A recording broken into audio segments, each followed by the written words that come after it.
que é uma honra tê-lo aqui conosco, é uma alegria. Hoje, esse é um grupo, Valdeci, só para explicar um pouquinho melhor o contexto, de lideranças empresariais. Temos aqui diretores, conselheiros de administração, enfim, pessoas que atuam com as principais empresas aí brasileiras, organizações brasileiras, e a gente tem discutido vários temas que para nós são fundamentais. E o tema de hoje é o que esperar do ser humano, né? Com que premissa a gente deve liderar, administrar as nossas organizações. E eu não pude pensar numa experiência melhor e numa pessoa melhor do que você para falar sobre esse tema, porque você, como ninguém, tem dado exemplo de como as pessoas respondem à maneira como são tratadas, não é? E tem toda uma trajetória. Eu não vou me alongar aqui, porque a nossa ideia é ouvi-lo, é ter uma conversa informal. Todos estamos muito curiosos em interagir com você, e, novamente, honrados, e realmente gostaríamos de agradecer. E, em nome do grupo, então, eu realmente agradeço muito esse seu tempo. E, se você puder, talvez, tecer algumas palavras iniciais, Valdeci, muito obrigado. Bom dia. Eu queria, de um modo muito carinhoso, cumprimentar a todos e todas nessa manhã de inverno, dizer que é uma alegria enorme, uma honra muito grande para mim participar de um evento tão importante. Eu estava lendo atentamente os currículos das pessoas que estão participando dessa manhã e eu confesso que eu me sinto muito pequeno diante das pessoas que estão nos ouvindo. E certamente que não estamos aqui para ensinar nada, nós estamos aqui tão somente para compartilhar uma experiência que, no meu caso, já estou vivenciando há 38 anos. Eu diria que são 38 anos chafurdando a lama das prisões para arrancar as vidas que aí se encontram. Eu queria, se me permite, tecer primeiro alguns comentários, talvez uns 20 minutos, mais ou menos, e depois nós poderíamos abrir para perguntas, para interagir, para trocar ideias, porque eu gostaria muito de aprender com vocês nessa manhã, para que esses conhecimentos possam ser agregados à nossa experiência da FEBAC e das APACs. Claro, perfeitamente, Valdeci. Nós é que nos sentimos pequenos em estar diante de você. Eu diria inicialmente que o Brasil vive hoje uma profunda crise. Vivemos uma profunda crise econômica que já deixa um saldo de 14 milhões e 800 mil desempregados. Nós vivemos uma profunda crise política. Esses últimos embates políticos, sobretudo, têm nos tirado o sono, a tranquilidade e a paz. Nós vivemos uma crise de lideranças no nosso país. Nós vivemos uma crise de valores. Vivemos uma profunda crise sanitária, que já vitimou centenas de milhares de pessoas. E vivemos também, entre tantas outras crises, uma profunda crise prisional. Hoje o Brasil ele ostenta a terceira maior população prisional do mundo. São mais de 800 mil homens e mulheres vivendo em condições subhumanas nas nossas prisões. Existe um ciclo vicioso do prende e solta cada vez pior, onde, lamentavelmente, o Estado prende, piora as pessoas e depois as devolve para a sociedade. Não há tratamento médico, não há tratamento odontológico, não há tratamento psicológico, não há trabalho, não há estudo, não há tratamento contra a dependência química. As nossas prisões, elas são o retrato de que alguma coisa vai muito mal no nosso ordenamento jurídico, social, econômico, em todos os aspectos, né? Eu falava há poucos dias, participava de uma audiência pública no âmbito do Supremo Tribunal Federal, juntamente com o ministro Gilmar Mendes e a ministra Carmen Lúcia, e eu dizia que nós vivemos hoje o caos do sistema prisional e estamos caminhando para o colapso. Sobretudo porque as facções criminosas, elas hoje dominam o interior de praticamente todas as prisões do Brasil e elas já têm tentáculos do lado de fora das prisões, de modo que também parcela da sociedade, sobretudo nas grandes periferias, nós já temos grandes parcelas reféns destas organizações criminosas que de dentro das prisões mantém esse domínio, né? Mas isso não é um luxo do Brasil, né? Visitando as prisões na África, visitando as prisões na América Latina, visitando prisões na Ásia e mesmo na Europa, em 36 países onde tive a oportunidade de estar e visitar prisões, eu vi de perto a miséria, eu vi de perto o abandono, eu vi de perto presos morrendo de lepra, presos morrendo de AIDS, presos morrendo de tuberculose e, tristemente, eu vi presos morrendo de fome. Então, nós temos diante dos nossos olhos um grande problema. Mas eu diria que esse grande problema não está dentro das prisões. O problema das prisões não está dentro das prisões. O problema das prisões está do lado de fora das prisões. Sobretudo, em uma grande parcela da sociedade que teima em ver as prisões como espaços de vingança e não como espaços de recuperação do ser humano. A sociedade que comete e teima em continuar cometendo o grave equívoco de acreditar que tão somente prender resolve o problema, se esquecendo que, ao final, cumprida a pena, a pessoa que foi abandonada atrás das grades irá visitar muito pior e, de novo, irá atingir a sociedade. Não é por outra razão que os índices de reincidência no Brasil, hoje, são superiores a 80%, e a média mundial é de 70%. E, por outro lado, existe um investimento enorme, recursos que poderiam ser utilizados para a construção de escolas, de creches, de pontes, de hospitais, e, lamentavelmente, são investidos em um sistema prisional que está engendrado para não funcionar. Então, o Estado prende muito e prende mal, não prepara as pessoas para o retorno à sociedade e, ao final, quem paga um preço altíssimo é a sociedade. Nos foi passada essa grande questão, né? Com que premissa sobre a natureza humana, positiva ou negativa, devemos liderar as nossas organizações?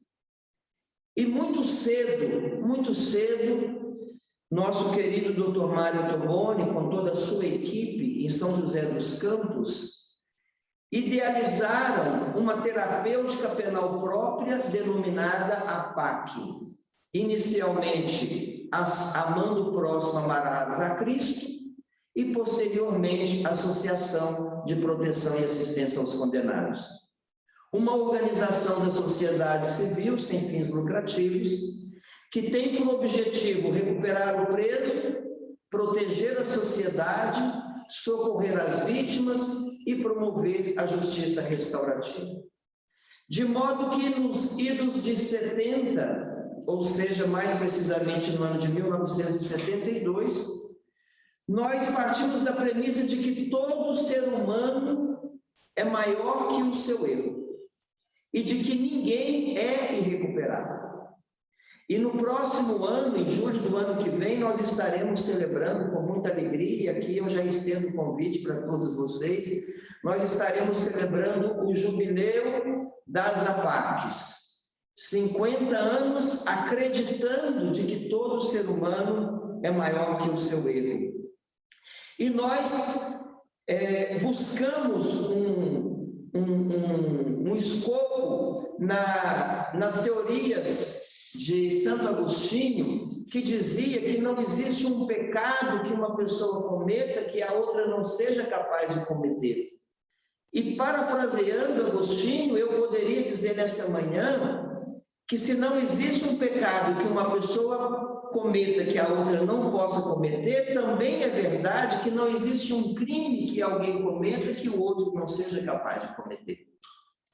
Não existe um mal que uma pessoa faça que a outra não possa fazer, porque a raiz do bem e do mal estão no coração do ser humano. E nós sabemos de que barro que nós somos feitos, né?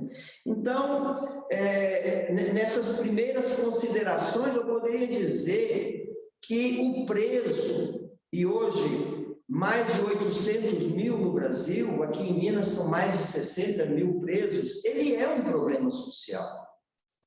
Ele é o resultado de uma família desestruturada, de uma família enferma, de uma família doente. Mas ele também é o resultado da ausência de políticas públicas, de falta de educação, de moradia, de emprego, de salário digno. Ele é também o resultado da ausência de uma vigilância austera nas nossas fronteiras, que lamentavelmente permite a entrada diária de toneladas e toneladas de drogas para abastecer as nossas cidades, as nossas metrópoles, e também permitindo a entrada de armas que cada vez mais chegam nas mãos dos nossos jovens. E se o preso é um problema social, as prisões são uma chaga social, uma ferida social.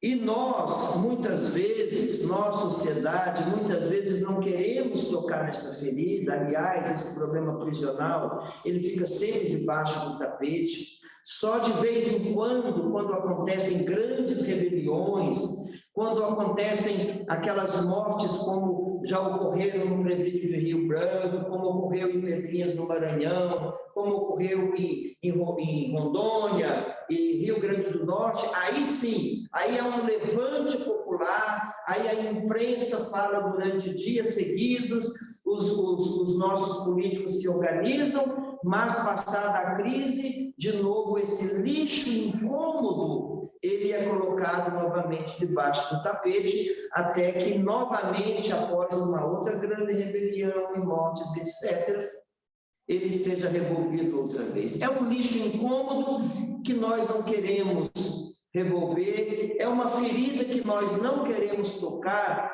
porque ao final tocar nessa ferida é dar-se conta das nossas próprias feridas e de que o nosso lugar poderia ser o lugar do outro, né? Aqui acabou de chegar um militante muito ilustre para esse nosso momento, né?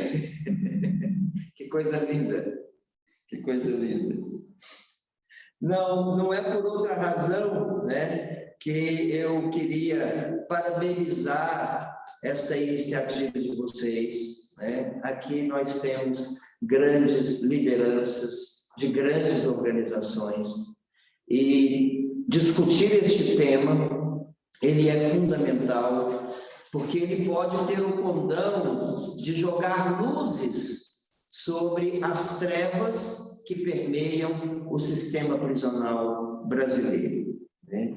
Então, como eu dizia, que a APAC nasce em 72, mas eu conheci a APAC muitos anos depois. Eu me mudei para Itaúna, para trabalhar inicialmente como técnico metalúrgico em uma indústria siderúrgica, como supervisor de altos fornos, e com 21 anos de idade eu visitei a cadeia pública de Itaúna pela primeira vez. Fiquei impactado, profundamente impactado com o abandono generalizado daquela prisão. Atrás das grades, jovens, desfigurados, tristes, sem esperança, sem horizontes, e desde então eu me lancei nesta tarefa de modo muito ingênuo no princípio. Eu era um jovem de 21 anos de idade, completamente imaturo nas mais diversas áreas da vida, e vocês não têm ideia, é difícil que se possa ter dimensão das muitas dificuldades que a gente enfrentou no início, sobretudo as revistas humilhantes e vexatórias às quais eu era submetido todas as vezes que eu ia visitar os presos. No começo, uma indiferença por parte da sociedade, um descrédito por parte das autoridades. Nos 8 primeiros anos, foram 17 ações judiciais movidas contra mim e contra a nossa equipe. Eu fui acusado de tudo que vocês puderem imaginar, inclusive que eu pegava dinheiro de preso para viajar de avião, né? Sendo que naquela época eu só tinha uma bicicleta, que depois acabaram me roubando na porta da cadeia. Mas foram tempos de aprendizado, né? Eu acabei fazendo o curso de Direito. Eu me lembro que uma vez os presos da cadeia fizeram uma reunião, e nessa reunião eles determinaram: você tem que fazer o curso de Direito, porque se você não se formar advogado, você vai vir cumprir pena junto com a gente, né? Então, eu me formei já há mais de 25 anos, nunca ganhei um centavo como advogado, trabalhei muito na área da execução penal, foram milhares de pedidos de progressão de regime, de indulto, de livramento condicional, acredito, mas eu fiz direito realmente para me defender e defender essa causa que eu abracei como se tivesse abraçado a própria cruz de Jesus Cristo. Muitas renúncias materiais, renúncias de ordem afetiva, renúncias da família. Eu passo mais tempo com os presos nas prisões do que com meus irmãos de sangue, passo mais tempo com as mães dos presos do que com a minha mãezinha.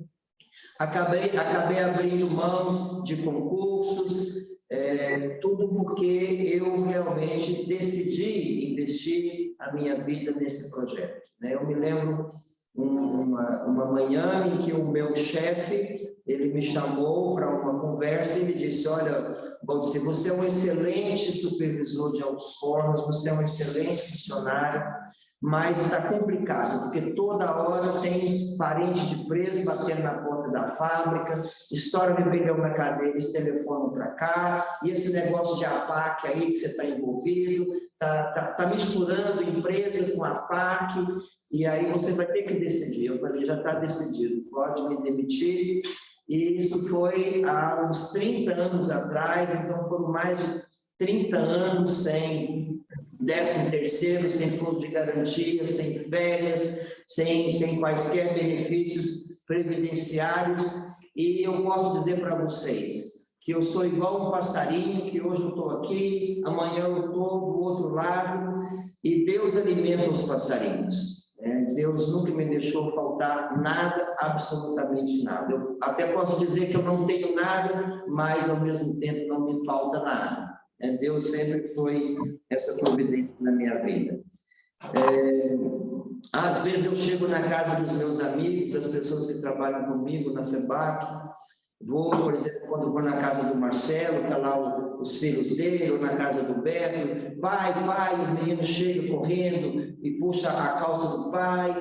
E eu acho isso realmente assim, divino. Eu vi agora a criança aí da Ângela, né?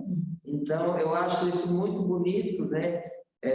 Não tem vocação mais bonita do que essa, do pai e da mãe, mas eu renunciei, né? Eu renunciei também à possibilidade de um dia ter filhos vindo ao meu encontro, correndo e me chamar de pai, por amor a essa causa que eu abracei. Eu me lembro de um poema de Michel Coist. Michel Coist, um sacerdote da Academia Francesa de Letras, já falecido, entre tantos poemas belíssimos que ele tem um trecho de um que diz: Senhor, ontem, ao cair da tarde, Esbarrei nas crianças que jogavam bola na calçada, os filhos dos outros que nunca serão os meus. Então, foram muitos anos, muitas entregas, muitas renúncias para chegar aonde nós chegamos hoje. Prisões sem guardas, prisões sem armas, prisões sem violência, prisões sem corrupção, prisões sem drogas, prisões onde, não obstante o tipo de crime cometido ou o tempo de condenação, todas as chaves ficam nas mãos dos presidiários. Aqueles que puderam assistir ao vídeo que antecedeu este nosso encontro, puderam perceber que as APACs, com toda a nossa simplicidade, elas são, sim, a revolução do sistema prisional. Um método genuinamente brasileiro a serviço da humanidade. E nós somos felizes, porque o Brasil, apesar de suas muitas fragilidades, de suas muitas mazelas, o Brasil também é um celeiro de boas práticas. O Brasil também é um celeiro de grandes lideranças, de pessoas que estão fazendo a diferença e tirando o nosso país de um patamar e o colocando em outro patamar. Essa nossa experiência, ela chegou a um ponto de evolução em que o Tribunal de Justiça de Minas Gerais adotou o método APAC como política pública. Posteriormente, o governo de Minas também adotou o método APAC como política pública. A Procuradoria-Geral de Minas Gerais adotou o método APAC como política pública. E agora, mais recente, nós conseguimos que o CNPCP também adotasse o método APAC como política pública do governo federal. E por isso, pela primeira vez, nós estamos já, inclusive, recebendo recursos para os primeiros pilotos de APAC em 5 estados diferentes, com recursos do Departamento Penitenciário Nacional. Então, eu diria que é uma grande evolução que eu queria compartilhar muito rapidamente, Marcelo, se for possível. O Marcelo é o meu auxiliar de palco aqui, né? Hoje, só um segundo. Já estou terminando já, viu, gente? O assistente de palco. O tempo que você desejar, Valdeci. Um momento obrigado. encantador com você. Ok, obrigado. Então, hoje... Okay. Já está aparecendo para a gente. Estamos vendo. Já?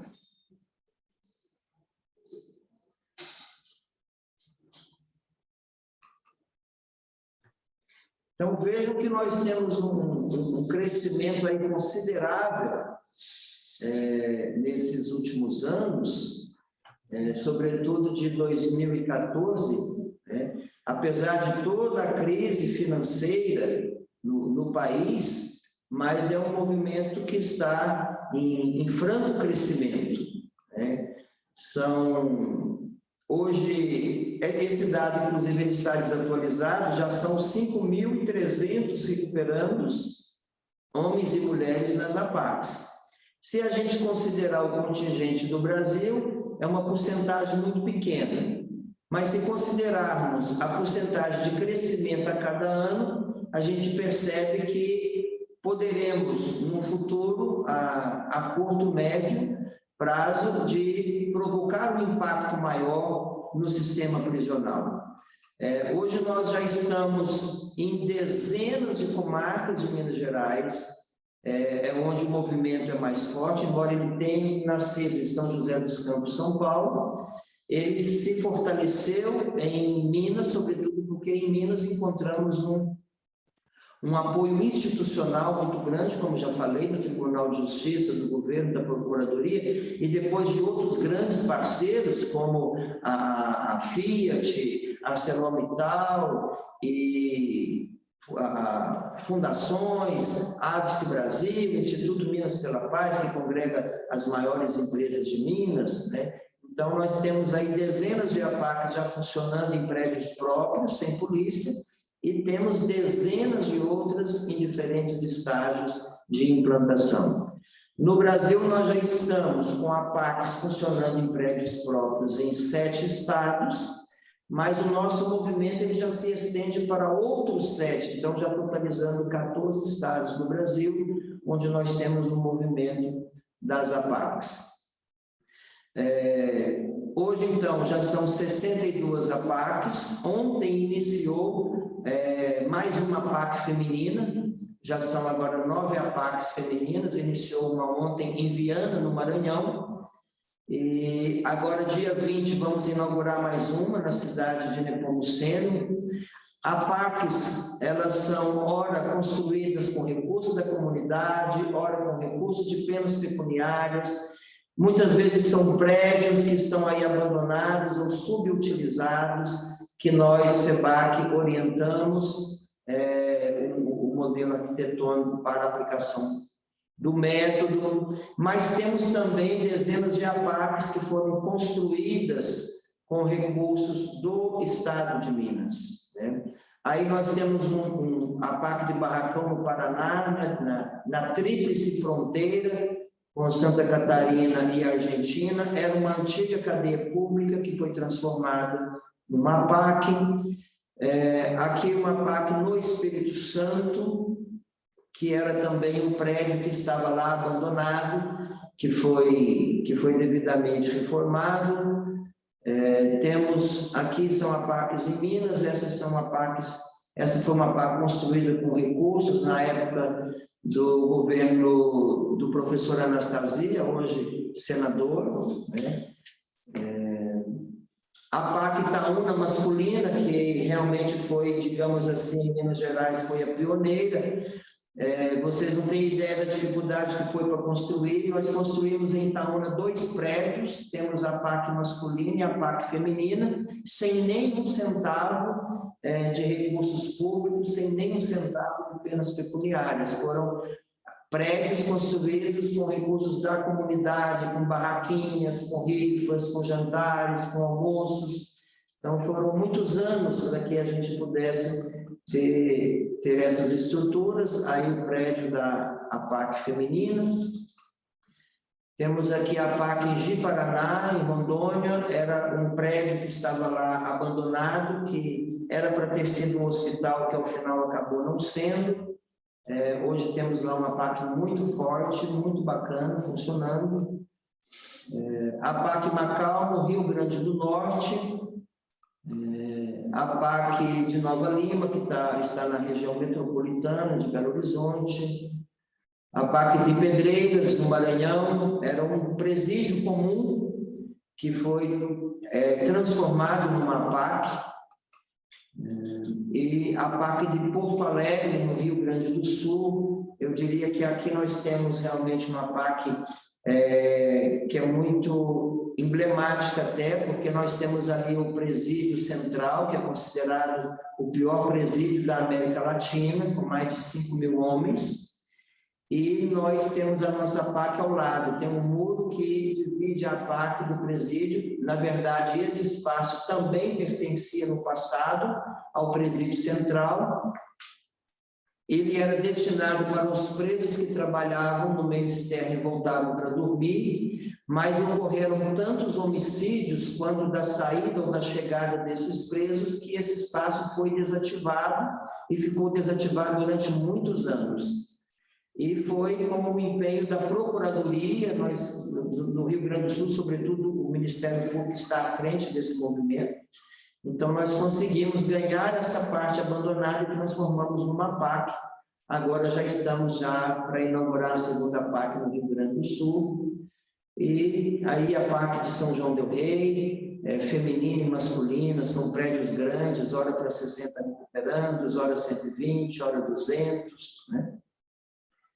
A PAC feminina de Belo Horizonte, e a PAC de Frutal. Essa é a última experiência que a gente está iniciando. Pela primeira vez estamos aplicando o método APAC para o público juvenil. Então, mais um desafio que nós estamos aí enfrentando. E fora do Brasil, nós temos aí também dezenas de movimentos de APACs em diferentes países. Na Costa Rica, é onde nós estamos mais avançados, temos uma experiência muito bonita lá. Também no Chile, temos dezenas de APACs funcionando em pavilhões de unidades prisionais. A PAC na Alemanha, que também é para os jovens de 14 a 21 anos, uma experiência também muito bonita que a gente está vivendo lá. E aqui alguns reconhecimentos, né, já terminando.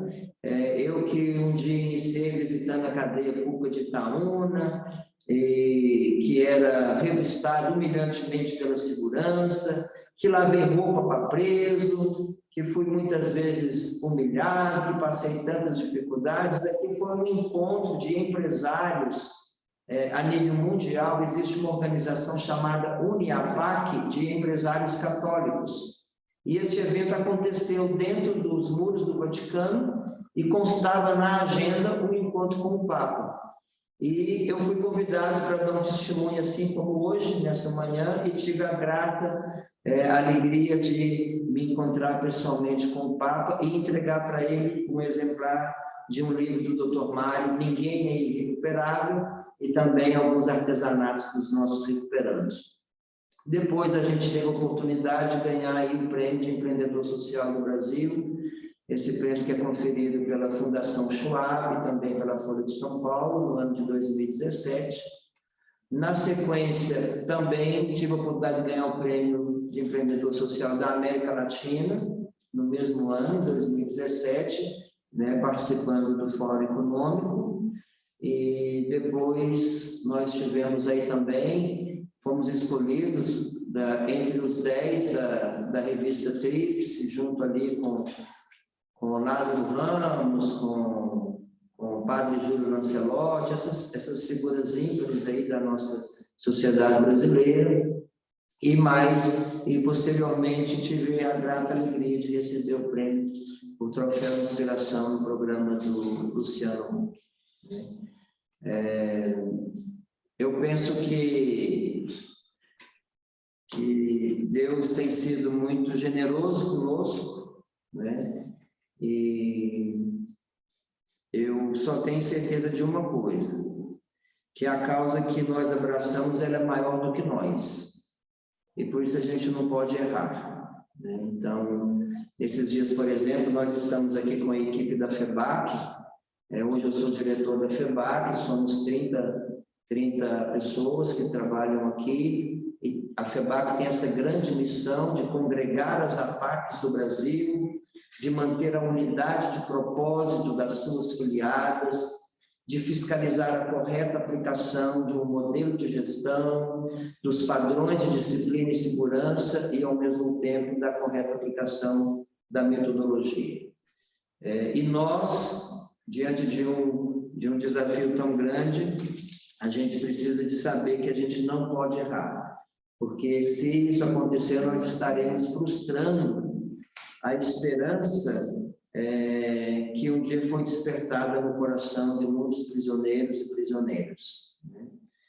Então, a princípio era um pouco isso que eu queria compartilhar com vocês e estou aí à disposição. Só nos resta uma salva de palmas para você, Valdecir. Obrigado. Realmente, nós fomos brindados aí com um depoimento emocionante, profundo, ao mesmo tempo muito inspirador, motivador, nos energiza, né? Parabéns por essa vida aí de doação, né, de serviços. Nós temos várias aqui perguntas, estamos todos curiosos aí para interagir com você. Eu vou começar e depois a gente abre aqui para o grupo. A primeira é que a questão humanitária, obviamente, ela é incomparável. e isso já justifica a PAC. Você realmente recuperar o ser humano, a própria terminologia do recuperando, mas, além disso, eu sei que vocês provavelmente têm que demonstrar que é um sistema melhor, né? E eu sei que vocês têm, por exemplo, uma taxa de reincidência significativamente menor, não é, do que os presídios comuns, que o custo, me parece que, inclusive, também é mais barato. Quer dizer, é algo inteligente, sobretudo, além da questão humanitária. Então, talvez você pudesse ter algum, não sei se você tem alguns desses indicadores para nós, então é uma curiosidade. E a segunda, mais do lado pessoal, eu não sei se você tem ideia de quantas vidas você já impactou de maneira concreta, direta, eu posso dizer salvou, em grande medida, né? Se você tivesse algum, não sei se você tem alguma ideia disso, mas como é para você ver a transformação, né? Você que vê a pessoa chegar e depois vê a pessoa sair. Como é que você se sente? E eu não sei se você talvez tivesse algum caso específico, só para ilustrar, porque a gente funciona muito bem com experiências que te marcaram, porque são coisas muito saborosas para todos nós, né? Para a gente conhecer. Agradeço aí as suas perguntas. Eu poderia também apresentar aqui, mas a gente talvez fosse demorar um pouco aqui para encontrar. Mas hoje, de fato, os resultados das APACs são bastante positivos, né? Embora o Alexandre diga sempre que a APAC não é a solução.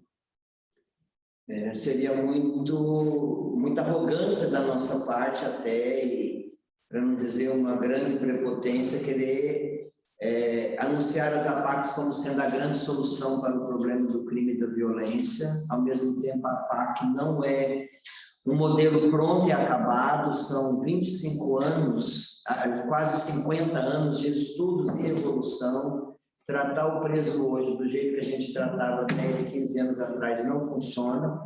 Na medida em que a realidade vai mudando, e sobretudo a realidade tem mudado muito rapidamente nesses últimos 5, 6 anos, a gente precisa de ter essa abertura de coração para mudar os nossos paradigmas, né?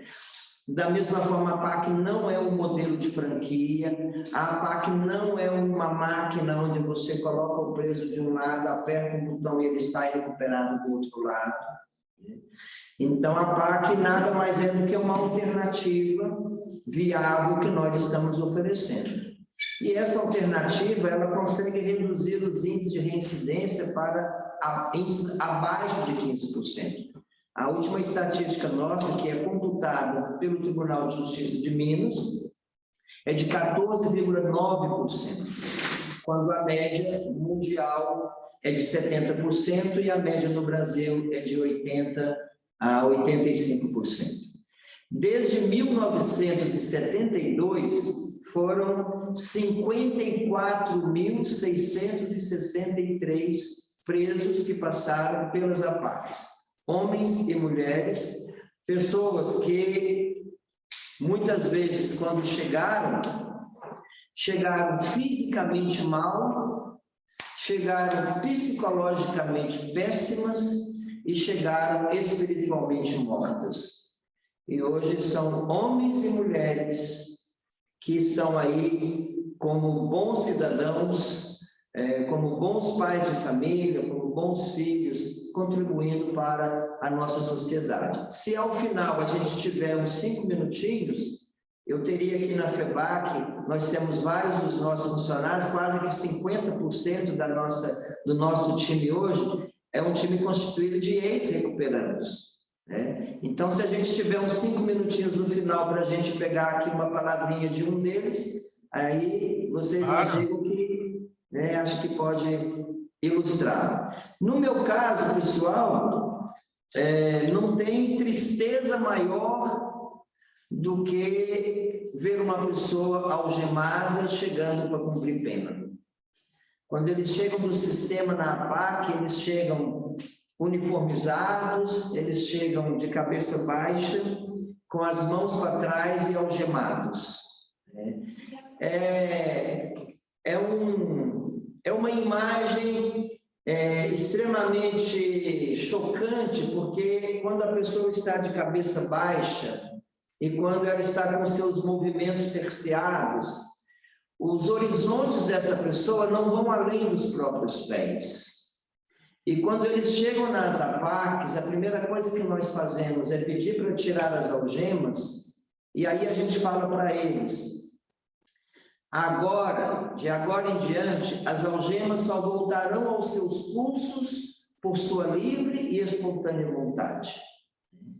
Em seguida, a gente pede para levantar a cabeça. E quando levanta a cabeça e pode olhar face a face, e você perceber que os horizontes são amplos, que existem montanhas, que existe céu, que existe vida. E essas pessoas que outrora eram consideradas irrecuperáveis, e nós recebemos muitos e muitas consideradas irrecuperáveis, mas que através de uma terapêutica penal, porque o método APAC ele tem uma proposta metodológica constituída de 12 elementos fundamentais: o trabalho, a espiritualidade, a assistência jurídica, assistência à saúde, a família, a educação, o voluntariado, o recuperando, ajudando o recuperando, a participação da comunidade, o mérito, enfim, quando esses 12 elementos são aplicados de modo harmônico, eles vão produzir esses resultados positivos. Hoje, o custo de um preso na APAC per capita mensal é 1/3 quando comparado com o sistema prisional comum. Ou seja, ainda que não se recuperasse ninguém nas APACs, tão somente pela questão econômica, já seria uma razão mais do que forte para um investimento maciço em APACs, só pela questão econômica, né? Coisa que agora alguns estados estão descobrindo. Nós recebemos no ano retrasado a visita de 5 governadores do Rio Grande do Sul, do Paraná, do Espírito Santo, de São Paulo. Então, aos poucos a gente vai levando aí a nossa mensagem. Então, até pelo custo é interessante você investir em APACs, né? Agora, obviamente, que a APAC não recupera todo mundo. Então, há casos em que a gente percebe que há limites, né? Eu me lembro, por exemplo, de um jovem que era de uma gentileza extremada, e eu tinha um carinho muito grande, que a recíproca era verdadeira, porque todas as vezes que eu chegava na APAC, ele vinha com um copo de água gelada ou um cafezinho, essas gentilezas que nascem do coração, né? E ele tinha uma dificuldade, era um dependente químico de crack, e todas as vezes que ele saía da APAC, ele acabava caindo de novo nas drogas. Quando ele estava na APAC, era o melhor recuperante que a gente tinha. Mas quando saía, ele não dava conta de ficar de pé. O pai já tinha sido preso no passado, a mãe alcoólatra, então ele tinha um histórico de vida muito difícil. Depois da 5ª vez que ele passou pela APAC, quando estava na rua, ele foi assassinado com 5 tiros, mais ou menos, né? E eu estive no velório dele, e eu confesso para vocês que diante daquele jovem, né, daquele corpo gelado,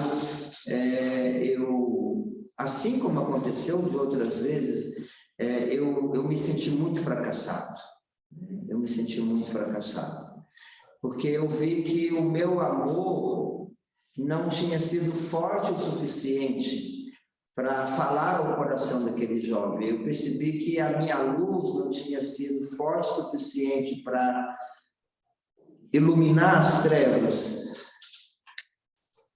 do coração dele. E me bateu um desânimo tão grande naquela hora, porque era como um filho, né? Um filho que foi gerado na prisão.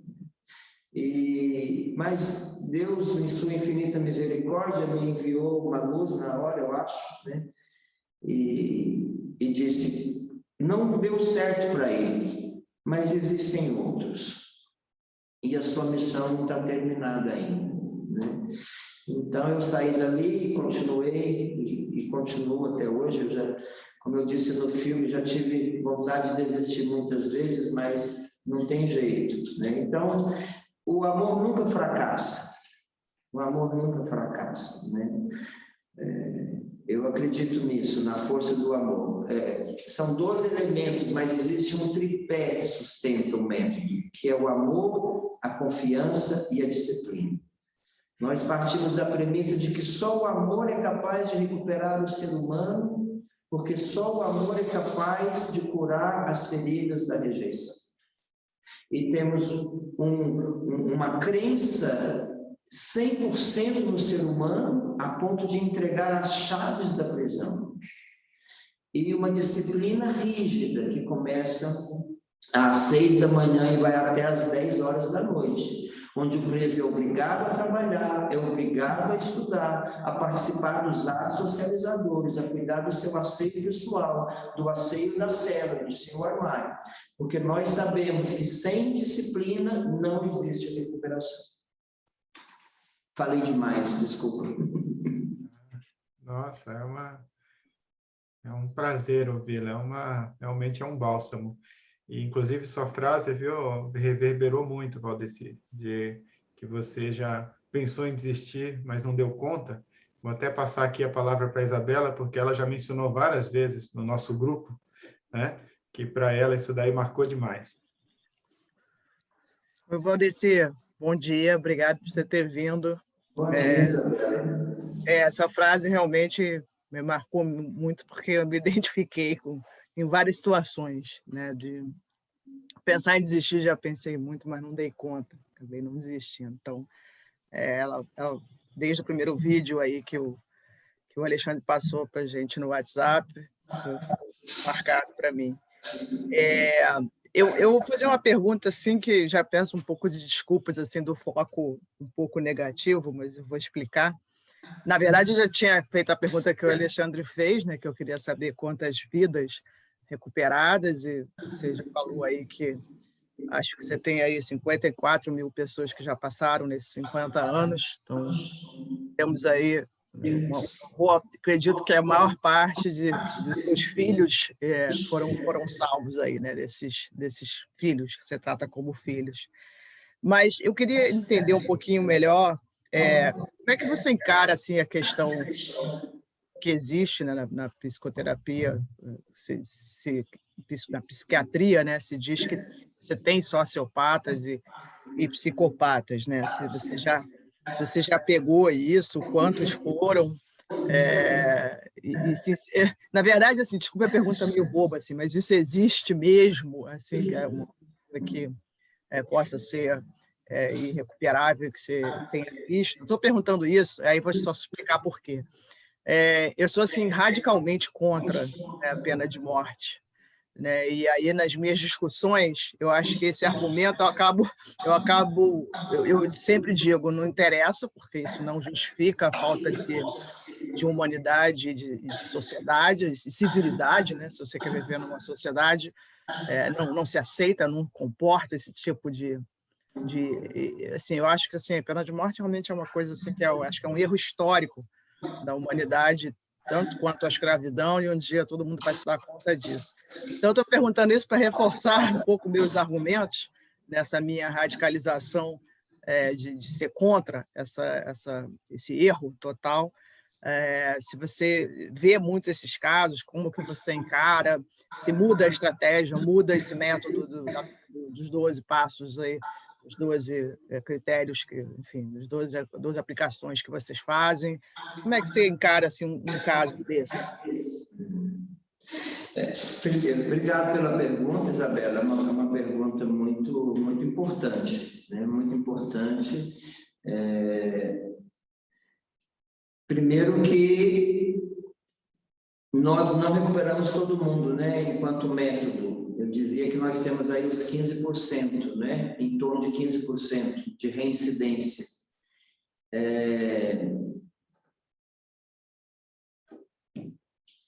Destes, é preciso dizer que a PAC ela é uma escolha. A PAC é uma escolha da comunidade.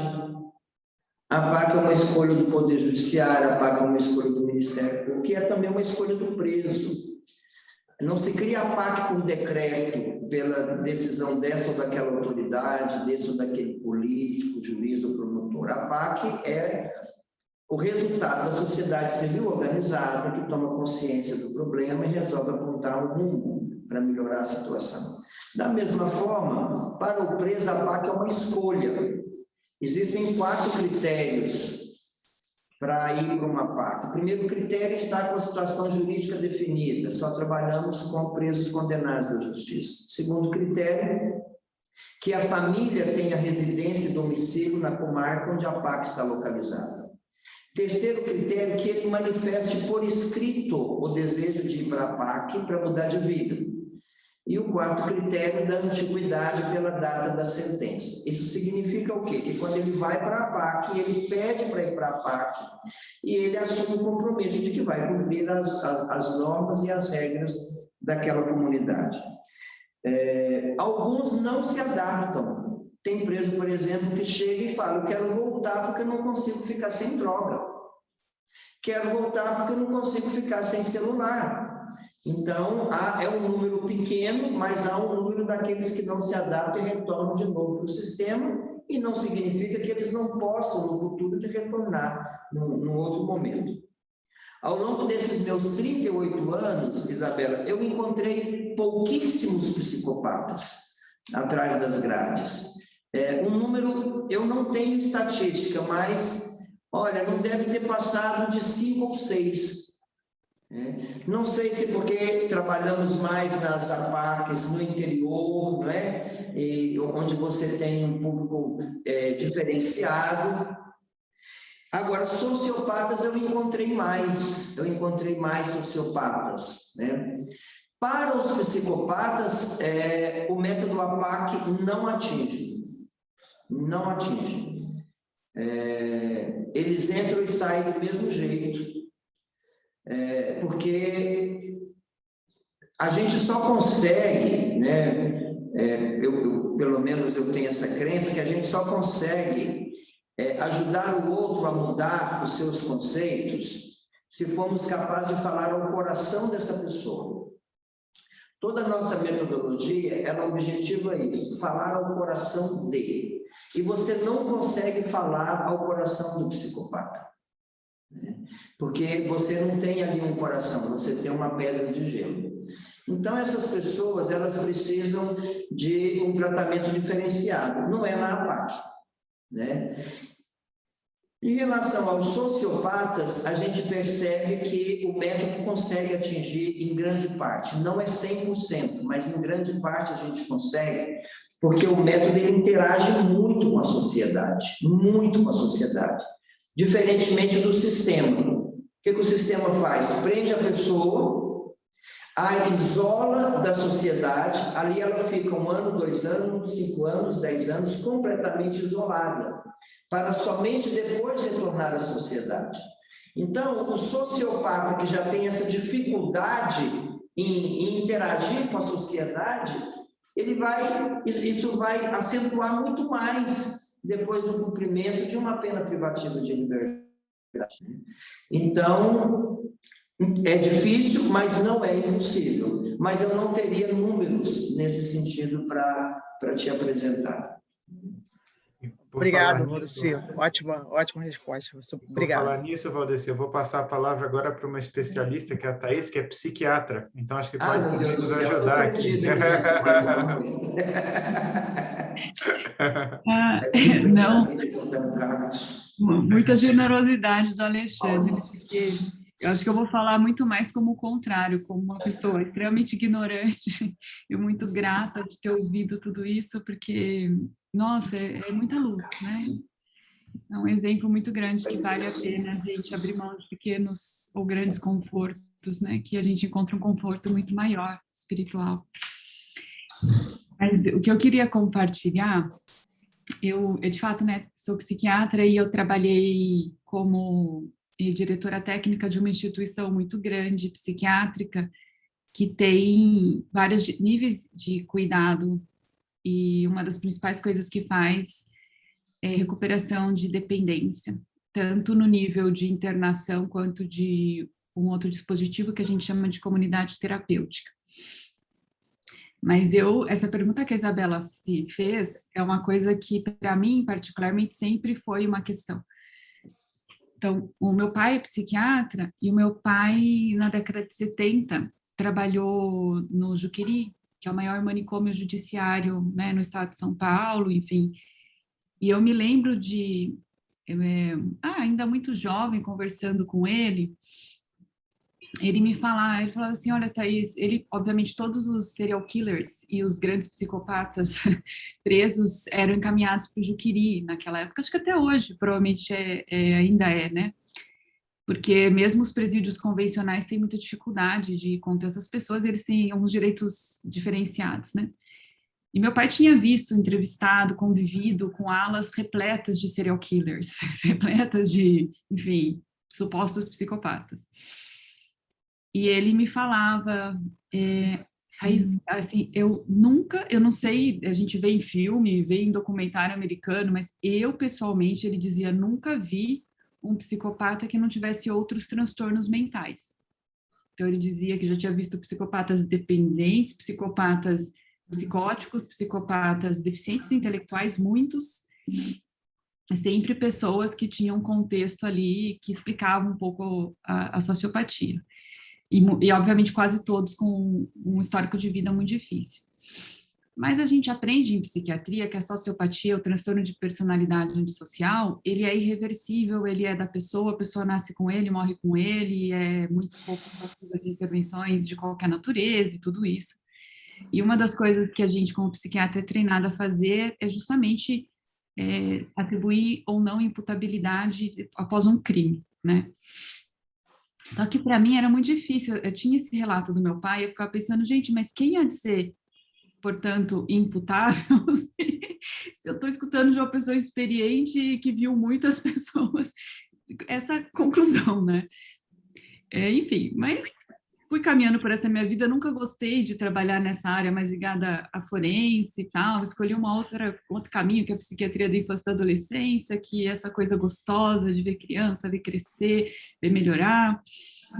E a vida me levou, por coincidência ou não, por um outro caminho, né? Porque aí eu fui trabalhar nesse hospital para fazer psiquiatria infantil no nível ambulatorial, que é uma coisa bem a minha cara e bem light. E numa reviravolta acabei sendo convidada para assumir a direção e acabei assumindo, enfim, e fiquei responsável por um hospital que tinha 200 compulsórias judiciais e a gente recebia um grande volume de pessoas envolvidas com criminalidade e, em substituição à pena, são encaminhadas para internação quando se entende que os crimes que elas cometiam têm relação, por exemplo, com o uso de álcool e drogas. E aí, muita coisa disparou na minha cabeça em relação ao sistema prisional brasileiro, porque a primeira coisa era assim, eu acredito que a grande maioria dos presos brasileiros cometeram crimes em virtude do uso de álcool e drogas. Essa é uma parcela muito grande. E eu pensava, por que tem alguns comigo e tem outros na cadeia, né? E basicamente é porque o advogado do processo alegou ou não isso, e pediu ou não a transferência para um hospital psiquiátrico. Aí chega no hospital psiquiátrico, eu era responsável por uma população que é muito parecida com a população carcerária. Só que eu não tinha carcereiro, eu não tinha, enfim, a estrutura física de uma prisão, eu não tinha, era um hospital com 500 leitos públicos, então eu não tinha, as diárias que a gente recebe é baixíssima, a equipe reduzida, a equipe muito simples, técnicos de enfermagem e tal, e eram pessoas com alto nível de periculosidade, se for pensar friamente. E eu tinha que conseguir dar conta daquilo funcionar bem, ninguém morrer, ninguém matar, né? O que não, era uma questão para mim desafiadora. Só que o muito doido é que ninguém morria e ninguém matava, efetivamente. Aí você começava a perguntar, gente, mas então por que os outros estão na cadeia e tem o carcereiro? Né? Por que tipo, obviamente eu não tinha armas, por que os outros ficam controlados com armas? E nós tínhamos pessoas com fichas criminais extensíssimas. E aí, uma outra coisa que me fez pensar muito é que a gente tinha internação, a internação é um sistema fechado, a pessoa não tem liberdade de sair e entrar, eles estão lá compulsoriamente por determinação judicial, a gente só dá alta mediante autorização de um juiz, é um sistema bem com restrição de liberdade mesmo. E a gente tem um outro dispositivo que é a comunidade terapêutica. que é uma fazenda linda, uma antiga fazenda de café restaurada, onde as pessoas que vão para lá têm o mesmo perfil dos que estão na internação, mas vão para lá voluntariamente, se quiserem, para morar por 6 a 9 meses, se recuperar da dependência de álcool e drogas e se ressocializar, aprender a ter uma profissão, tudo isso. E aí, muitas vezes, acontecia de um paciente entrar pela internação, depois que terminou a internação dele, a gente oferecer a comunidade terapêutica que ele precisar, porque se a gente pega uma pessoa que acabou de se recuperar, coloca de novo no mesmo contexto onde ela estava, a taxa de retorno para o uso de substância é muito alta. Então, o ideal é você ter um período protegido de vida para reabilitação, né? Isso que a comunidade terapêutica oferece. E aí você pegava aquela pessoa que estava te dando muito trabalho, que era um caso muito difícil, que você jurava por Deus que era um sociopata, que você não tinha nenhuma esperança, que ela tinha como se recuperar, punha na comunidade terapêutica e ela ia, tipo assim, de um dia para o outro, né? Você punha na van, levava para a comunidade terapêutica. Dia seguinte eu ligava na comunidade terapêutica preocupada, né? Se a pessoa matou 5, o que aconteceu? Porque na comunidade terapêutica é aberta, é voluntária. E a pessoa estava ótima. E a pessoa se recuperava, a pessoa ficava ótima, e a pessoa se profissionalizava, e ela começava a trabalhar na cidade, e aí eu tinha notícias, e a pessoa era um funcionário muito responsável, era uma pessoa competente, e você pensa, gente, como inserir um ser humano num contexto diferente o transforma, né? E que parte, portanto, da criminalidade é de fato uma escolha ou é uma pressão social.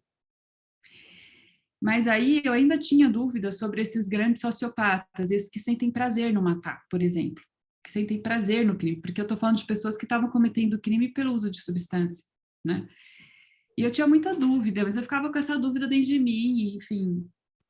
E eu conheci uma pessoa que eu acho que mudou muito minha forma de ver a questão da sociopatia ou da pseudo-sociopatia, como eu chamo agora.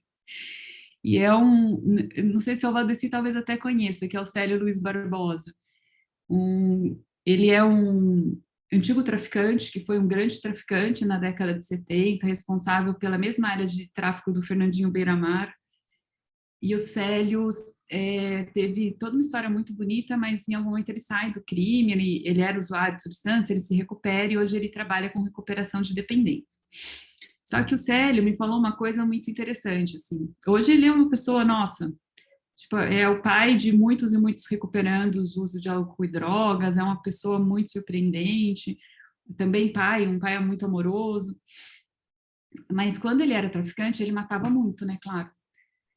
E ele fala assim, Thaís, não existe história de sociopata. Todo hábito humano causa dependência, todo hábito, não é só o uso de substância. Tipo, se você escovar seu dente todo dia, eu duvido que você consegue parar de escovar. E não dá tanto prazer assim escovar o dente. E aí ele falava assim, que quando ele estava envolvido com tráfico, ele tinha que assassinar por dívida de tráfico, faz parte do controle do seu território, óbvio, né? E ele lembra de ter sido difícil matar no começo, e depois você se habitua, e chega um ponto que você começa a sentir prazer. E chegou um ponto que ele tinha tanto prazer por matar, que ele começou a ter fissura, quando ele não tinha ninguém para matar, porque não tinha ninguém com dívida de tráfico. E quando ele tinha essa fissura por matar, ele disse que ele pegava um carro, e na cabeça dele, ele era muito preconceituoso, ele achava que os travestis eram pessoas que não mereciam viver, porque afinal de contas eram travestis. Então ele ia numa dessas ruas com travestis e só por divertimento ele ia atirando e derrubando alguns. E ele jura que fazia isso e que sentia prazer por fazer isso. E hoje, você conversando com ele, você vendo a vida dele pra você ter uma ideia do que é a vida dele, a casa dele fica numa fazenda para recuperação de usuários de drogas, tem a casa dele, o quarto dos filhos, a cozinha dele, a sala, um corredor, sem portas fechadas. Nesse corredor, tem um quarto para 100 recuperandos em uso de substância que estava até ontem na rua. Ele vive ali. Thaís, de fato eu não tenho conhecimento nessa área, né? Não, digamos assim que não é a minha praia. Acredito que a gente está falando da mesma pessoa do Célio. O Célio hoje ele é um apoiador da PAC de Timon, no Maranhão, na área da dependência química. né? Lembrando que a APAC de Timon, ela também é muito emblemática, porque foi construído um motel no centro da cidade, em frente a uma escola. E o Ministério Público não permitiu o funcionamento desse motel. E era o único espaço que a gente conseguiu para poder ter uma APAC. Então, nós transformamos um motel numa APAC. Então, a APAC é realmente um caso de amor, né? Em todos os sentidos, né? De fato, a dependência química é um grande problema, eu diria que é um grande desafio para as APACs. Em torno de 97% a 98% de quem cumpre pena nas APACs hoje tem algum problema de dependência química, de álcool ou outras drogas. Estamos concluindo agora um programa, inclusive, denominado Caminhos do Cuidado, para trabalhar essencialmente, né, alguns dos nossos aqui da FEBAC se internaram voluntariamente em comunidades terapêuticas, trouxeram uma bagagem dessas comunidades, estamos agregando tudo isso num programa que estamos desenvolvendo e esperamos encontrar apoiadores, inclusive, para que este programa possa ser aplicado em todas as APACs com todos os recuperandos. Porque aí realmente é um grande desafio que nós temos hoje. Diferentemente do passado, uma pessoa que só tinha dependência química, por exemplo, de maconha, ou álcool, ou cocaína, quando passava pela APAC, depois de um ano firme na comunidade sem drogas, sem álcool, ela não reincidia mais, dificilmente ela recaía. Hoje, sobretudo com o crack e outras drogas até mais fortes do que o crack que nós já temos, às vezes a pessoa, depois de 3 anos em liberdade, trabalhando, fazendo faculdade com a família, e de repente ela recai de novo. Então, esse realmente é um grande desafio, né? Nós buscamos, nas teorias de Viktor Frankl, médico psiquiatra, exatamente a base científica da espiritualidade que é aplicada nas APACs, partindo da premissa de que, segundo Viktor Frankl, o homem é visto nas 4 dimensões, bio, psico, sócio e espiritual, de modo que a espiritualidade também é um componente forte na nossa proposta metodológica e contribui muito para que as pessoas em liberdade sejam capazes de caminhar com as próprias pernas e não ficarem dependendo das muletas da instituição. Observe que estou falando de espiritualidade, não estou falando de religião, né? Para mim fica cada vez mais claro, né, que o crime nada mais é do que a dor da rejeição levada ao extremo. Por detrás de todo bandido, por detrás de todo criminoso, por detrás de todo recuperando da APAC, nós vamos encontrar alguém que tem uma história permeada de dores, de sofrimento, de lágrimas, mas, sobretudo, de experiências muito fortes e dolorosas de rejeição. Filhos de pais separados, de pais alcoólatras, pais violentos que chegavam em casa, que chutavam a barriga da mãe, que o filho tinha que se esconder debaixo da cama na casa do vizinho. Pessoas que não conheceram sequer o pai, e pessoas que já foram rejeitadas no ventre materno, mães que tentaram abortar, etc, etc. O nosso querido professor Veronese, que foi um dos fundadores da metodologia, ele dizia que nós nascemos para amar e ser amados, assim como os ponteiros do relógio foram feitos para marcar as horas, e inclusive estão nos dizendo que o nosso tempo está acabando, né? Mas quando uma pessoa é rejeitada, ao invés de fazer a experiência de amar e ser amado, ela fica clamando do berço ao túmulo por amor. Então, nas prisões, as nossas prisões, e nas APACs não são diferentes, nós temos prisões povoadas de homens e de mulheres famintos, sedentos de amor. Tem uma frase muito forte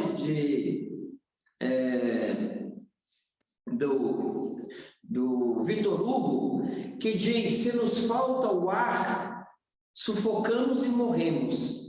Mas a morte por falta de amor é horrível, porque é a asfixia da alma. Nas nossas prisões, nós temos pessoas literalmente morrendo por falta de amor. Obviamente que essa experiência ela não acontece só dentro das prisões. Nas nossas casas de repouso, nos nossos asilos, nós temos pessoas morrendo por falta de amor. Nos nossos hospitais, nós temos pessoas morrendo por falta de amor. Morre mais gente por falta de amor do que por falta de pão. Nas periferias das cidades, nas ruas das metrópoles. E agora, sobretudo com a pandemia, tudo isso fica justificado. Pessoas que já não gostavam ou que tinham resistência para visitar um idoso no asilo ou uma pessoa no hospital, agora está tudo justificado pela pandemia, não se visitam os idosos, não se visita doente, não se vai em velório, ou seja, cada vez as pessoas vão se entrincheirando cada vez mais nas suas prisões particulares. Então, nós temos visto com muita esperança a queda do número dos óbitos da pandemia, para que de novo as pessoas possam sair às ruas, para que de novo a gente possa levar amor a essas pessoas que estão morrendo por falta de amor, né? Tinham duas perguntas, respondo muito rapidamente. O número de APACs femininas é menor quando comparado com o público masculino, porque nós só começamos a nos abrir para essa realidade das mulheres presas depois de 25 anos. Depois de 25 anos trabalhando só com os homens, eu me lembro de uma rebelião que aconteceu na cadeia pública de Itaúna, e eu fui chamado para ir lá tentar mediar aquela rebelião, e os presos tinham quebrado a cadeia, estouraram a parede que dava acesso à cela das mulheres, invadiram a cela das mulheres, roubaram os pertences, agrediram fisicamente, violentaram, foi algo assim terrível. E quando eu cheguei, eu encontrei mulheres seminuas, chorando, desesperadas. E eu me lembro como se fosse hoje uma delas que disse: Valdeci, vocês são engraçados, porque vocês só cuidam dos homens, vocês se esqueceram de nós, né? E aí teve uma outra que entrou na conversa e disse: quando é que vocês vão se lembrar de nós? Eu não respondi nada, eu saí da prisão, convoquei todas as voluntárias naquela época para uma reunião à noite na casa paroquial, e um mês depois nós estávamos iniciando a primeira APAC feminina em Itaúna, depois nasceu a segunda, a terceira, a quarta, agora já é a nona APAC feminina. E é interessante que a reincidência é muito mais baixa. Nós temos a reincidência das APACs femininas é inferior a 5%. Nós temos 2 APACs femininas cuja última estatística deu 0% de reincidência. As mulheres, elas ficam muito mais marcadas pela prisão, sobretudo aquelas que têm filhos, né? Vocês não têm ideia, viu, Alexandre? Eu tomei muitas decisões difíceis ao longo de 38 anos, perdi muitas noites de sono, mas no ano passado foi muito difícil quando eu tive que baixar uma portaria para todas as APACs, suspendendo a visita dos familiares. Porque eu sei que família é coisa sagrada, eu sei que família é um porto seguro para aqueles barcos que muitas vezes estão cansados de navegar. Eu sei que nenhum sucesso na vida compensa o fracasso de um lar.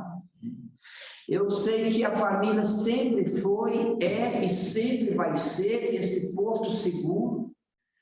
E dar uma ordem suspendendo a entrada do pai, da mãe, dos filhos. Nós temos mulheres que estão há mais de ano sem ver os filhos, porque mesmo quando houve uma relativização da pandemia e permitiu a entrada dos familiares, só se permitia um por família e não podia fazer parte do grupo de risco. Ou seja, nem acima de 60 e nem abaixo de 18. Então, nós temos muitas mulheres que estão há mais de 1 ano sem ver os filhos, sem pegar o filho no colo, sem abençoar a cabecinha dos filhos, sem ver a mãezinha que está doente. Então, tudo isso tem sido muito difícil, muito difícil. Nós perdemos uma recuperando, uma ex-recuperando, que eu conheci na APAC feminina de Itaúna, que era considerada a maior traficante de Itaúna. Houve um momento de rebelião interior em que ela começou a quebrar tudo na APAC. Quebrou os vidros, quebrou o liquidificador, quebrou vassoura, quebrou a cara de outras duas. Eu fui chamado e quando cheguei lá, mandei que ela se calasse, determinei que ela entrasse na cela e ela foi transferida no dia seguinte para o presídio comum. Era uma pessoa tão ferida, que ela feria todo mundo que estava à sua volta. E ela ficou mais de 3 anos no sistema comum. E eu me lembro que um dia eu fui levar a mãe de um preso para visitar o filho que estava nessa prisão comum. E enquanto eu estava do lado de fora da prisão aguardando o final da visita, eu vi quando a Keila passou, de uniforme vermelho, algemada para trás, cabeça baixa, junto com outras 6 presidiárias. E aquela cena me deu uma dor tão grande. E eu lembro que eu falei, Keila, e ela furtivamente me olhou assim, sem poder levantar a cabeça por inteiro, e eu perguntei, você quer voltar para a APAC? E ela disse que sim, com a cabeça. Eu retornei a Itaúna, não foi fácil convencer o juiz, e muito menos o promotor, de trazer de volta uma pessoa que tinha quebrado a APAC inteira, né? Mas ao final conseguimos convencê-los e depois de 1 ano ela voltou, né? Fez a sua caminhada na APAC, saiu em liberdade, trabalhou como costureira e ao final nós a convidamos para trabalhar como inspetora de metodologia na FEBAC. Ela trabalhou 4 anos conosco. Um momento muito bonito foi quando eu chamei a Keila na minha sala e falei, Keila, eu tenho uma missão para você. E ela falou, o que é? Eu falei, eu queria que você tirasse o seu passaporte. Ela falou, mas tirar passaporte para quê? Eu falei, porque eu queria que você viajasse para o Chile, ficasse lá 1 semana ajudando as nossas mulheres na APAC feminina lá no Chile. E ela tirou o passaporte, viajou, fez uma experiência belíssima, né? E infelizmente ela foi entubada, né? Não conseguimos transferi-la para um CTI, foi aquele momento do ápice da doença, e ela morreu depois de 13 dias. É uma filha que eu perdi,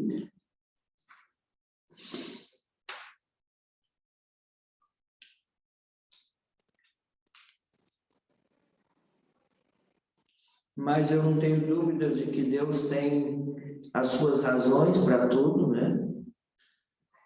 E desde o alto eu tenho certeza que ela tem intercedido por nós na última reunião da FEBAC, porque as pessoas não puderam ir no velório dela, então a gente estava trabalhando de um modo remoto. Na última reunião em que nos reunimos presencialmente, nós fomos juntos ao velório prestar uma homenagem para ela. E eu pedi que os funcionários da FEBAC trouxessem perfumes, e aí cada um trouxe um vidrinho de perfume, e nós colocamos perfume num vaso de água com rosas, e aí fomos levar essas rosas perfumadas para jogar sobre o túmulo da Keila, né? Então, tem sido muito difícil, mas nós vamos sair dessa, não é? Mas para mim foi o momento mais difícil.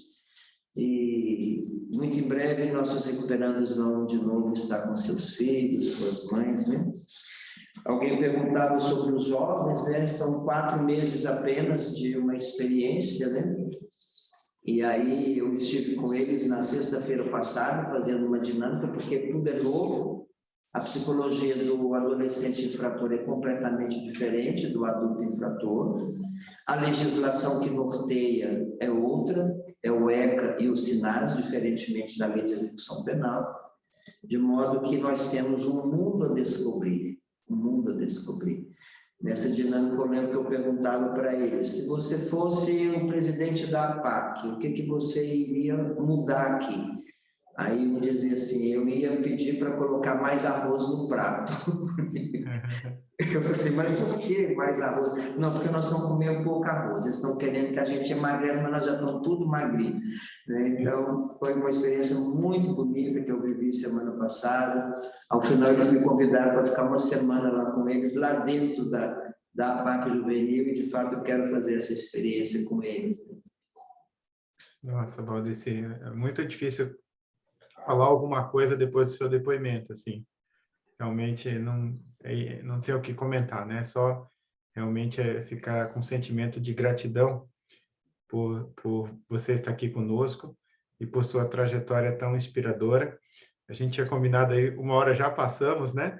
Acho que, se você permitir, a gente tem o tempo, uma pergunta final aqui da Ângela, e se você também permitir também a gente tirar uma foto aqui com mas você, também, né? se não der, não tem problema, Valdeci, fica à vontade. Peraí. Agora está mudo, Valdeci. Está mudo.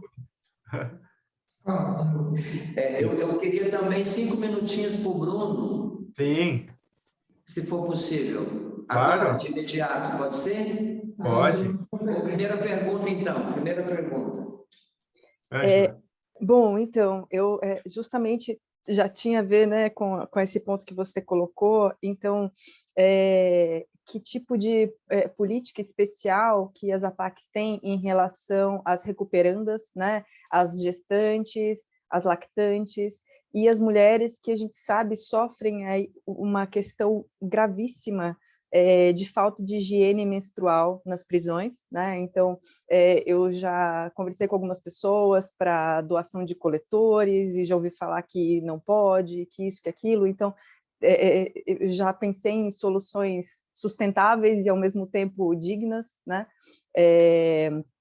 E é algo que me preocupa bastante.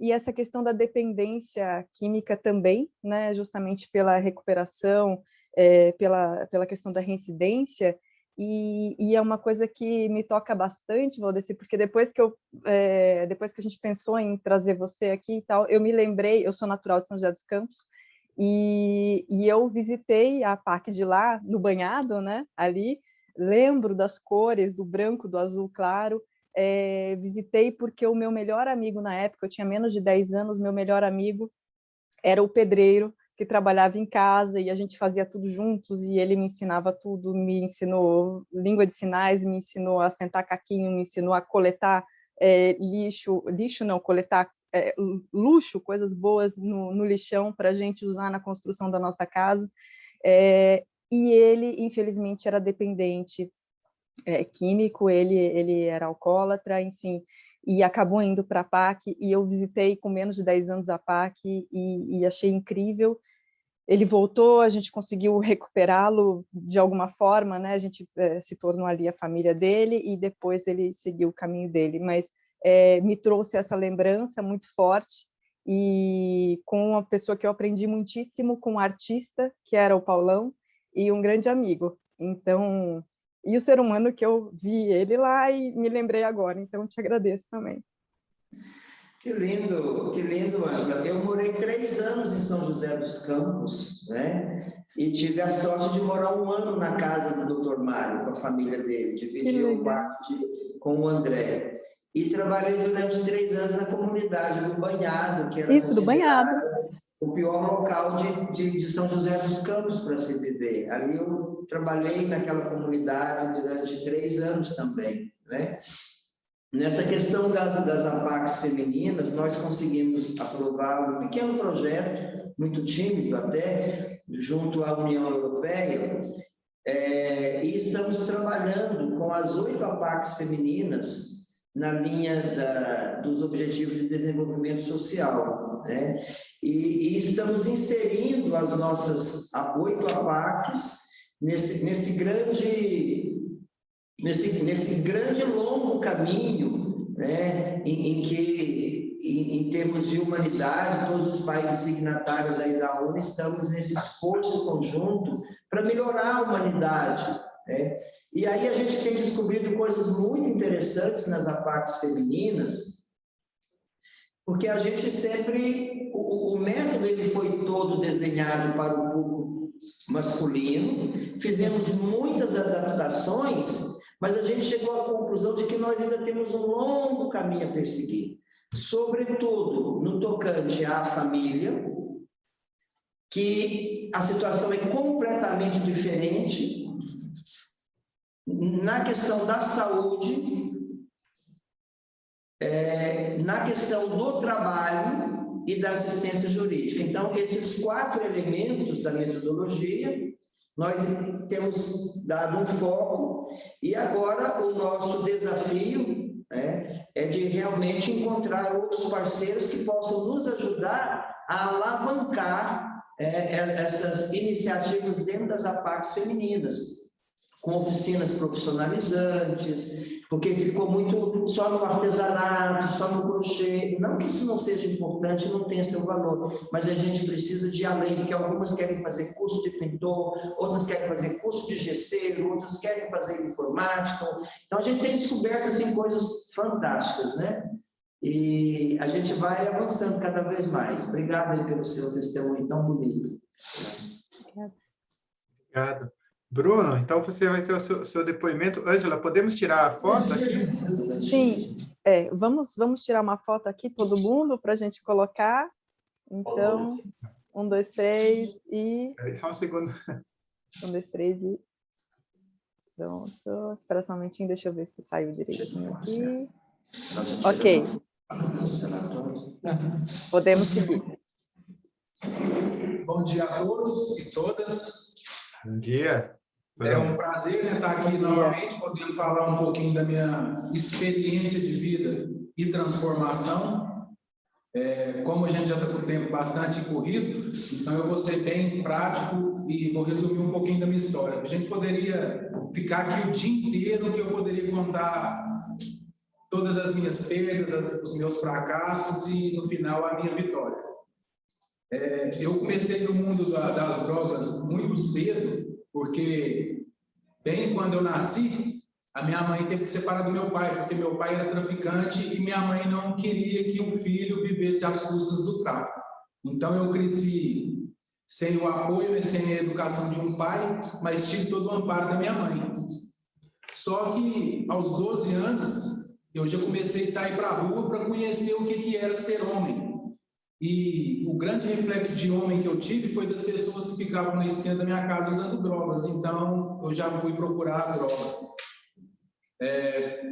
Pouco tempo depois, eu já conheci a cocaína, comecei com a maconha. Pouco tempo depois, eu já conheci a cocaína e me infiltrei nessa vida. E a cocaína, ela é bem complicada porque ela é cara. Então, ao mesmo tempo que eu usava cocaína, eu já comecei a praticar pequenos furtos. E como um abismo puxa o outro, o crack veio para minha vida. E ali eu perdi as rédeas da minha vida. Eu me dediquei totalmente ao crack. E ali foi o começo da tragédia na minha vida. Porque eu já não pensava mais em trabalhar, não pensava mais em estudar. Descartei a minha família, porque a partir daquele momento o crack passou a ser a minha família. E eu comecei a traficar para mim também estar mais próximo da droga, e roubando, e usando, e minha vida cada vez mais se afundando.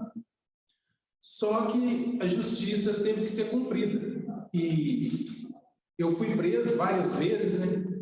Fui preso, saí, continuava a usar droga, e traficar, e roubar, e fui para clínicas de recuperação, onde não tinha o resultado esperado, porque eu ainda não conseguia ser tocado.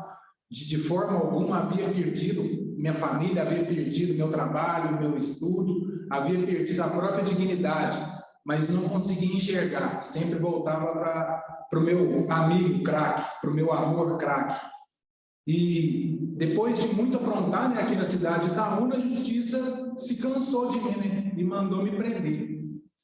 E foi uma prisão bem dolorosa, porque depois do cometimento de vários crimes, eu fiquei na cadeia pública de Itaúna por 1 ano e 5 meses. E nesses 1 ano e 5 meses, a minha família não quis me visitar, porque eu creio que durante uns 8 anos da minha vida, eu tinha descartado a minha família para viver com o crack. Então, minha família resolveu me dar um gelo nessa prisão. E eu fiquei 1 ano e 5 meses no sistema comum, sendo muitas vezes maltratado, humilhado, até mesmo espancado. E aquilo ali, pelo contrário de me dar uma luz no fim do túnel, foi me dando mais força para sair e voltar para a criminalidade. Só que ao final de todo o processo judiciário, né, das oitivas de fórum e tudo, eu vi que a minha condenação chegou a quase 18 anos. E sem o apoio da família, sem ter os amigos, porque a partir do momento que você entra para uma cela de prisão, você não tem mais amigos. E quando chegou aquela pena ao total de quase 18 anos, eu falei, agora acabou. Eu não consigo pagar 18 anos de pena sozinho, sem expectativa nenhuma de melhora. E eu só vi um braço amigo, que foi o de Deus, a quem eu tanto rejeitei durante toda a minha vida. E eu pude sentir Deus falar no meu coração, acalma que as coisas vão chegar ao seu lugar. Mas mesmo assim era muito difícil acreditar nessa palavra de Deus, porque na cela que eu morava tinha 10 camas, mas tinha 32 homens. A comida que chegava quase todos os dias chegava em situação de estado de nojo, uma comida prensada na marmita, muitas das vezes azeda, e quase todos os dias acordava com barulho de bomba, spray de pimenta. E eu estava até certo ponto duvidando da existência de Deus. Eu falava assim, se Deus existe, como é que ele deixa a gente viver nessa situação? Mas Deus não faz seu plano pela metade. Um dia chegou o momento de eu ser transferido para a PAC, e o agente chegou na porta da cela e falou, Bruno, ajude suas coisas que você vai para a PAC. Com a condenação de 18 anos, eu falei assim, agora eu vou para a PAC e fujo, porque eu não dou conta de pagar 18 anos de prisão. E eu fui para a PAC. Ao chegar, eu já notei a diferença, porque eu cheguei de cabeça baixa, algemado, com as mãos para trás, e eu lembro até hoje da voluntária que me recebeu. Ela falou, descruza seus braços e olha para frente. E na sala do plantão da PAC de Itaúna, eu não sei se foi estrategicamente feito, mas a partir do momento que eu levantei minha cabeça, eu pude ver ao horizonte assim, o sol se pondo. E eu pude ver que existia vida, que existia esperança, que eu não via só os meus pés. Eu pude ver na quadra, assim, do regime semiaberto, os recuperantes jogando bola, e ao longe o sol brilhando. Foi como se Deus me mostrasse, está aí, a vida que você, muitas das vezes, virou as costas, está aí. E eu entrei no regime fechado, e eu pude notar que no regime fechado era quase impossível de fugir. E passado algum tempo ali no regime, todo o trabalho foi feito comigo, né, pelos voluntários, aulas de valorização humana, e durante uma aula de valorização humana, eu lembro que um voluntário falou assim, essa pode ser a última chance de vocês, então aproveite essa oportunidade. E eu fiquei incomodado com aquilo, eu falei assim, esse cara falou foi para mim? Aí eu fui questionar, e ele falou assim, que, ó, eu não falei para você, mas Deus pediu para me falar para alguém. Se você se sentiu incomodado, então Deus falou foi com você mesmo. Então, a partir daquele momento, eu resolvi quebrantar meu coração, tirar aquela parede que eu havia feito ao redor do meu coração e resolvi me deixar levar pelo método APAC. A partir daquele momento, eu entrei em conselho de sinceridade e solidariedade, comecei a ajudar os funcionários e voluntários da APAC num ambiente melhor para me cumprir a minha pena. E quando a gente aceita os conselhos de Deus, Deus não faz seu plano pela metade. Naquele momento foi me apresentada uma recuperanda da PAC feminina de Itaúna, onde a gente começou a se corresponder por cartas, e pouco mais de 2 meses que a gente se correspondia por carta, a APAC fez a Jornada de Libertação com Cristo, onde puderam trazer ela da APAC feminina para estar me visitando. E ali foi amor à primeira vista. A gente se conheceu pessoalmente e decidiu que iria se casar. Só que ela estava no fim do cumprimento da pena dela e eu estava no início. E pouco tempo depois ela ganhou sua liberdade, né? Eu falei, e a gente já havia se casado. Eu falei assim, ela ganhou a liberdade e eu perdi a esposa, porque ela não vai querer voltar aqui para a cadeia para me visitar, né? Só que, como eu falei, os planos de Deus não são pela metade. Essa mulher que foi meu ponto forte durante a minha caminhada, porque ela largou sua família e veio morar em Itaúna e me acompanhou mais 4 anos durante a minha prisão. E graças a Deus a gente tem uma filha de 3 anos, é a bênção da nossa vida, né? É meu motivo de estar buscando cada dia melhor, um mundo melhor para mim e para ela. E graças a Deus, tem 2 anos que eu estou em liberdade. Tive a honra, né, de trabalhar aqui na FEBAC, na construção do Memorial do Mário Ottoboni. Depois fui convidado a trabalhar na APAC masculina de Itaúna como inspetor de segurança, onde eu pude dar um pouquinho do meu testemunho de mudança de vida. E hoje eu sou inspetor de metodologia aqui na FEBAC. E minha esposa é inspetora de segurança na APAC feminina. Então, hoje a gente pode levar esse testemunho que a gente adquiriu ao longo dos anos das nossas vidas para outros recuperandos e recuperantes. E eu posso dar esse testemunho de mudança de vida dentro da minha casa, dentro da minha vizinhança e dentro da minha cidade. Espero ter contribuído um pouco com vocês, né? E eu estou aqui para mostrar que eu sou um milagre. Eu sou um milagre que aconteceu dentro da APAC. Muito obrigado a todos, que Deus abençoe a vida de vocês e que vocês continuem acreditando na recuperação de seres humanos, porque eu sou o resultado dessa recuperação.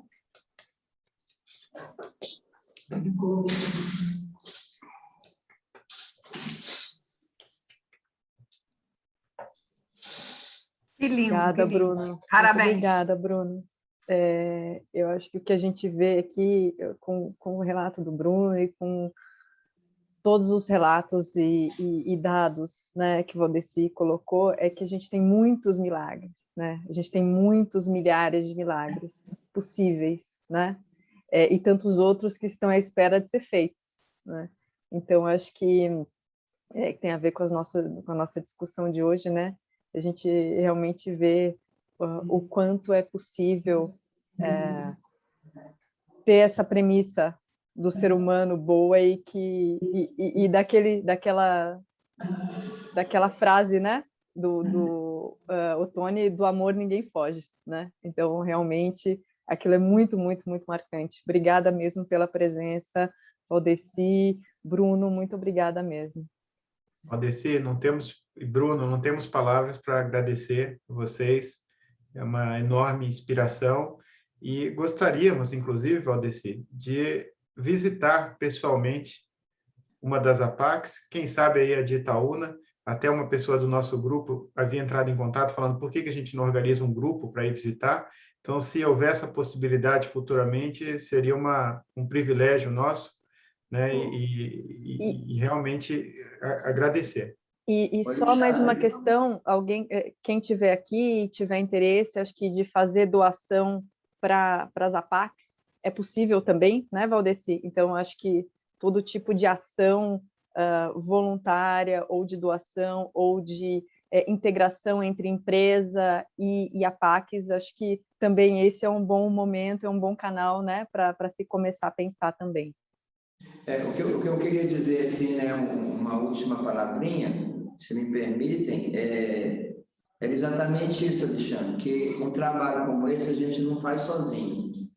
A gente precisa de trabalhar em rede. E eu sei que muitos dos senhores e das senhoras representam grandes empresas, grandes organizações, e que nós temos uma abertura de coração muito grande e estamos abertos ao diálogo para, quem sabe, a gente avançar nessas tratativas, celebrando novas parcerias, seja junto à FEBAC, seja diretamente com a APACs, né? Segundo, que realmente não tem nada que substitua uma visita em loco em uma das nossas APACs. Então, fica o convite, seja para visitar Itaúna. Claro que se vê Itaúna, você visita masculina, feminina e também a sede da FEBAC. Mas qualquer uma das 62 APACs poderão ser visitadas aí a qualquer momento, seja pelo grupo, seja por pessoas individuais.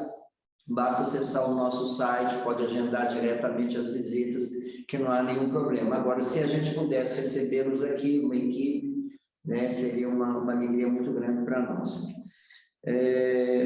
Propaganda, obviamente, quem quiser depois adquirir, né, tem 2 livrinhos meus aí, o Juntando Cacos, Resgatando Vidas, que trata da valorização humana, que é a base do método APAC, e, ao mesmo tempo, uma viagem ao mundo interior do prisioneiro, né? Então, quem quiser pode acessar o site da FEBAC e também esse último livro, O Preso Poderá Condená-lo, como você manter um crescimento de APAC sustentável, né? Então, se alguém depois quiser, se tiver interesse, pode acessar aí para adquirir os livros. E eu queria, se me permite, terminar com um pequeno poema da Cecília Meirelles, essa grande poetisa aí, que nos brinda nessa manhã.